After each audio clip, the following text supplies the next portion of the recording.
Kirkcaldy Old Kirk has been at the heart of this community since the Columban monks first brought the gospel to Kirkcaldy, to this site, almost 1,000 years ago in the 7th century. So the tower is the oldest part that still exists of the church, and it's 15th century and has overlooked the town centre and the harbour for many centuries.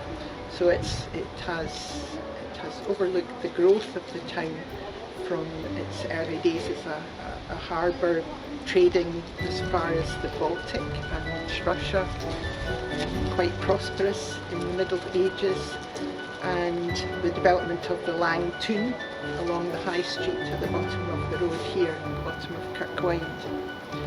So it's a central part of Kirkcaldy's identity, an iconic feature, and we want to make sure it's fit for the next 500 years.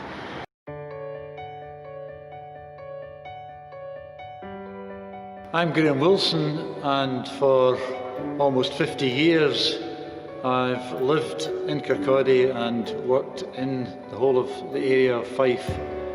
And the Old Kirk in this town has been a significant part in my life and my work as a musician, working professionally in education and in the community with many different community groups. The building itself here has been home to many performances, concerts, live events over many years, and the tower, which is the main focus of this whole project and the restoration of the tower is such a significant part of the locality of the building and its long history, which other people are more able to talk about than I am. But it's so important that the local community focus on something like the tower and this building, and the restoration of it is so important. My wife and I were delighted to be, I understand, that the first sponsors of the Sponsorless Step on the tower, which is helping to raise money and contribute to the restoration project.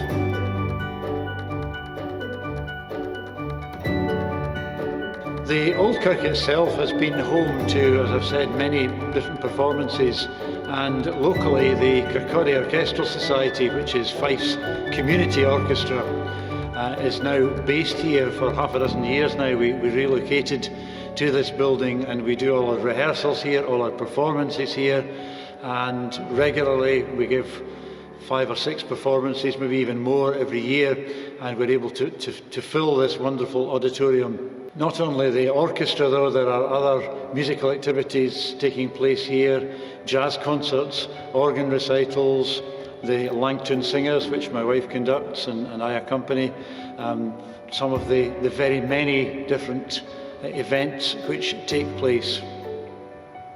So as part of the community involvement, going back to mentioning the orchestra, we'll bring in here upwards of 50, 60 people every week who are really associated with the Old Kirk and want to be part of this community and are very keen to see the building maintain its significant focus within this town. There are other offshoots as well. Behind me over here there are 2 harpsichords, both coming from quite different sources. One privately owned, I know nothing about, but the one with the lid up was built by former colleagues of mine in the piano department of Fife Education Service, and by a lot of jiggery-pokery and by hook or by crook, I've managed to have that harpsichord here. However, it's seen the ravages of time and it's needing some work done on it. So that's part of the community project. We're hoping to involve some young people in the restoration of the harpsichord, which we will then perhaps build into some of the future programmes which the orchestra and anybody else who wants to use it can perform within the Old Kirk itself. Many of these musical projects which I've been mentioning involve a wide age range of people, particularly focusing on young people, and the Kirkcaldy Orchestral Society encourages young performers, young composers, and for the past 6 or 7 years we've run a project with 5 secondary schools where we encourage young musicians to write music, part of their exam qualification entries for higher and for advanced higher music. And then the orchestra has been performing these, and that's been a very successful part of our work, and as I say, has engaged many young people, bringing them into this building, as well as us going out visiting the schools. So successful, in fact, that this year the orchestra entered the National Federation of Music Societies, known as Making Music, competition based on London, and won the category for Best New Music Project based on our school's composition project, led by local composer and musician John Gourley, who is also a member of the orchestra.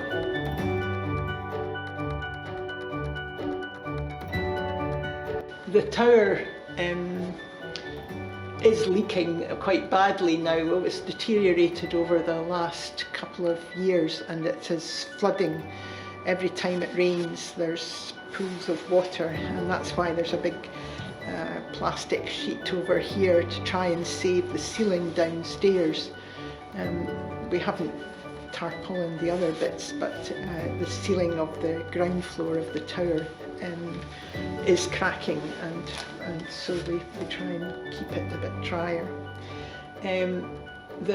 On the windows up in the next level is they were the original louvered windows for the tower to for the bell to be heard, but the people thought that the sound was not carrying far enough, so they built a cap house on the top, and the windows are now blowing out. The panes in the winter storms are blown out, and on this side, the north side, you can't reach the windows to board them up either. So there's my fabric volunteer, who's an ex-housing officer and an electrician to trade. He has ingeniously boarded them up on the ends of bits of wood beams to keep the pigeons out. But in the rain, it comes in. There's a beautiful, well, it's not very beautiful, but there's a buddleia growing in the windowsill, and it has particularly sprouted over the last few months with the rain that comes in. The rain extends down the wall as well. So. But the worst bit is that it's now affecting the church roof, and we've had to delay an insurance claim against a slipped tile, and they were going to redo the ceiling, but we can't do that because the rain is getting in, and both the architect and the conservation architect and the roofer can't trace quite the source of it, but it's coming from the tower parapet walkway. I think that the drainage, that there must be a pipe cracked underneath the crow steps, the lead crow steps. So until we get that parapet walkway lifted and the drainage sorted out, then we're having to carry buckets of water down the stair here every time it rains to try and keep it off the roof, the ceiling of the church. There's no doubt that if we don't get the tower restored pretty soon, We will have to close to visitors, certainly when it's raining, because we've got all this health and safety that you can't go up when it's slippy up the steps, and that would be a terrible loss to the town, who really appreciate being able to come up. It's also that from the top you see the growth of the town and the history of how it has developed, and really its raison d'etre in trade and industry, and it's part of the attempt for the town centre regeneration, because it's suffering from economic decline, as so many town centres are these days. And even with COVID now, there've another 2 or 3 shops. 3 shops have said they're not going to open again afterwards, so we're struggling a bit. So this would be an inspirational thing for the town, and also help the businesses to have some footfall, if we can increase the tourist appeal to the church to visitors both from local people about their heritage, engaging them with their heritage, but also further afield. We do have international visitors every year, until this year, who come and climb the towers. Climbing the tower and looking at the stained glass windows are the 2 main points of interest in the church.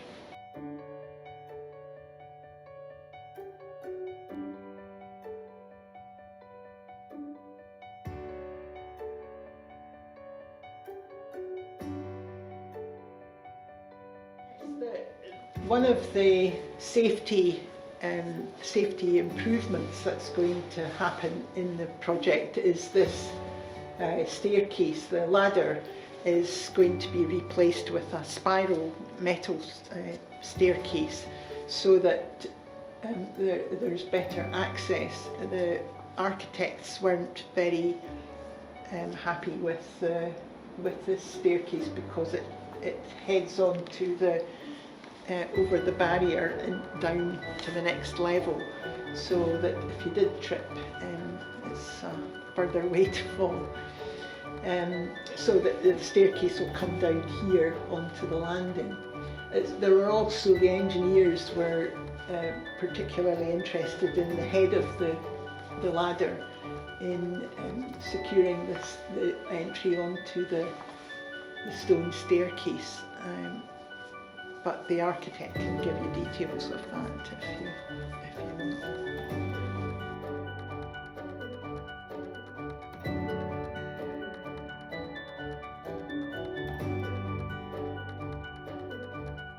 The bell is the oldest object in the church, and it was first cast in 1553, so it would have summoned you to Mass, because the church was originally Celtic. Then it was consecrated in 1244, or reconsecrated in 1244 by the Catholic Bishop de Bernam, and that's what we celebrated last year as our 775th anniversary. So that's the earliest written record of the church. But the tower, I'd say, is 15th century, so the bell is the oldest thing in the church.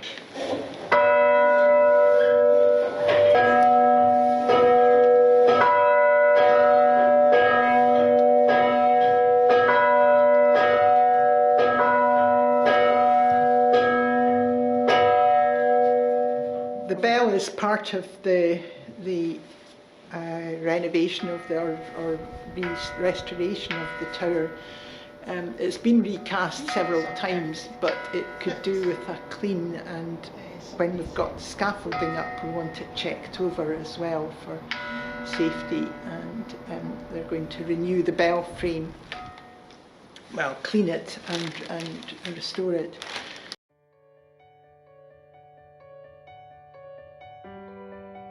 the graveyard's very old. We know that there was a Beaker people grave discovered at the foot of the hill, so there may well have been burials here before it was a Christian burial site. But since the Columban monks brought the gospel in the 7th century, then we know that there have been burials. The oldest that still has a date on it that's legible is 1585, and then the next one is 1603. But the majority of them that are still legible are later than that. So this one is a special one from Robert Philp, and he was one of the industrialists, if you like, of Kirkcaldy. He had linen factories in and around Kirkcaldy, and as many of them had here.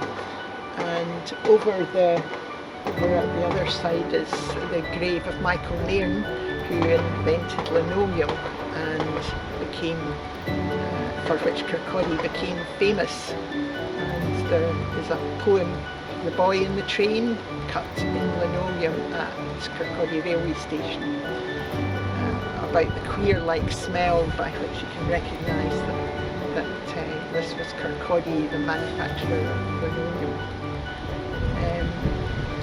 There are many, the history really of Kirkcaldy you can tell from the graveyard as well, the stories of the great and good, but also some of the less well known, but people who contributed to as weavers or factory workers to the success of the town and the life of the town. There's a couple of memorials to people who did noble things. One here who was a teacher at the industrial school who had tried to rescue a girl off the ice of the local big house ornamental lake when it was a frosty February, and fell through the ice and was drowned with the child. But he was so highly thought of that there was a monument raised by public subscription. And another one the same year, but in the summer, when a young man dived into the harbour to save two boys who were struggling offshore, and he was bringing one of them back, but he had his work clothes on, and they think that he sank because of the weight of his clothes. So that also was raised by public subscription. So we do tours of the graveyard. There's 27 provosts buried in the graveyard, including Provost Don Swan, who has a big fancy grave with his face and the town crest on it. But we in the summer we take people round, and we have a very successful and popular ghost walk on Halloween, when the people come alive again in the graveyard and round a bit of the town, courtesy of our own drama group, the Old Kirk Players, and the Civic-Society, and they come alive for one night only and tell their story to groups that we take round and tour. And they've been quite popular. We've done them just this summer as well, when we had permission to do them, graveyard walks.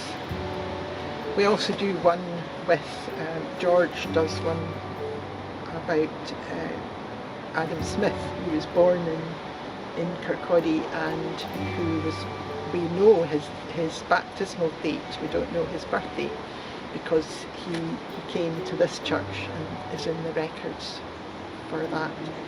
So the tower, which is the bit he would have known, will feature globally in 2023, which is the tercentenary of his birth and baptism. And we know that date only because of the Old Kirk Tower here. So we're hoping to have it in a fit state for the world to see and to visit in that date. And we're planning some events to celebrate that.